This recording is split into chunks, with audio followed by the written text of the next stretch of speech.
மாதிரி ஒரு ரெசிபி தான் பண்ண போகிறேன். கொஞ்சம் டிஃப்ரெண்ட்டாக சிக்கன் போட்டு உப்புமா செய்யலாம். இந்த சுவையான சிக்கன் உப்புமா எப்படி செய்யறதுன்னு இந்த வீடியோவில் பார்க்கலாம். ஃபர்ஸ்ட் ஒரு கடாயில் கொஞ்சமாக எண்ணெய் சூடு பண்ணுறேன். எண்ணெய் சூடானதும் இதில் கொஞ்சம் கடுகு, 2 ஏலக்காய், 2 கிராம்பு, ஒரு சின்ன பீஸ் பட்டை, 1/4 டீஸ்பூன் ஜீரகம் ஆட் பண்ணலாம். இது கூட சின்னதாக கட் பண்ண ஒரு பெரிய சைஸ் வெங்காயம் ஆட் பண்ணுறேன். நம்ம சேனலில் இதுக்கு முன்னாடி நிறைய நான்வெஜ் ரெசிபி, சிக்கன் ரெசிபிஸ் எல்லாம் பண்ணியிருக்கேன். நீங்கள் அந்த வீடியோஸ் எல்லாம் பார்க்கலைன்னா அதோட லிங்க் டிஸ்கிரிப்ஷனில் இருக்குது. மறக்காமல் அந்த ரெசிபிஸும் போய் பாருங்கள். வெங்காயம் கொஞ்சம் வதங்கி சாஃப்ட் ஆனதும் இதில் 2 பச்சை மிளகாய், கொஞ்சம் கருவேப்பிலை, 1/2 டீஸ்பூன் இஞ்சி பூண்டு பேஸ்ட் ஆட் பண்ணுறேன். பச்சை மிளகாய் உங்கள் காரத்துக்கு ஏற்ப ஆட் பண்ணிக்கோங்க. வெங்காயம் நல்லா வதங்கினதும் இதில் 1/4 டீஸ்பூன் மஞ்சள் பொடி, 3/4 டீஸ்பூன் மிளகாய் பொடி ஆட் பண்ணுறேன். மிளகாய் பொடி உங்கள் காரத்துக்கு ஏற்ப ஆட் பண்ணுங்கள். அந்த மிளகாய் பொடியோட பச்சை வாசனை போகிற வரைக்கும் கொஞ்சம் நேரம் வதக்கலாம். பச்சை வாசனைலாம் போனதுக்கப்புறம் நம்ம சிக்கன் ஆட் பண்ணலாம். நான் இன்றைக்கி 1/4 கிலோ சிக்கன் எடுத்திருக்கேன்.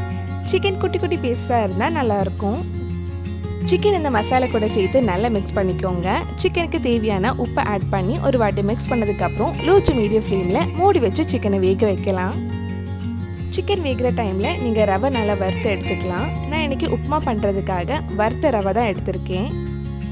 சிக்கன் நல்லா வெந்திருக்கு. இப்போ இதில் 2 கப் தண்ணி ஆட் பண்ண போகிறேன். 1 கப் ரவாக்கு 2 கப் தண்ணி ஆட் பண்ணுறேன். இதில் கொஞ்சம் தேவையான அளவு உப்பும் 1/4 டீஸ்பூன் கரம் மசாலா ஆட் பண்ணி கொஞ்சம் நேரம் கொதிக்க வைக்கலாம். இந்த மாதிரி நல்லா கொதிக்க ஆரம்பிச்சதும் 1 கப் வறுத்த ரவை ஆட் பண்ணலாம். ரவை ஆட் பண்ண உடனே கிண்டி விடுங்க, இல்லைன்னா அங்கங்கே கட்டி கட்டியாக இருக்கும்.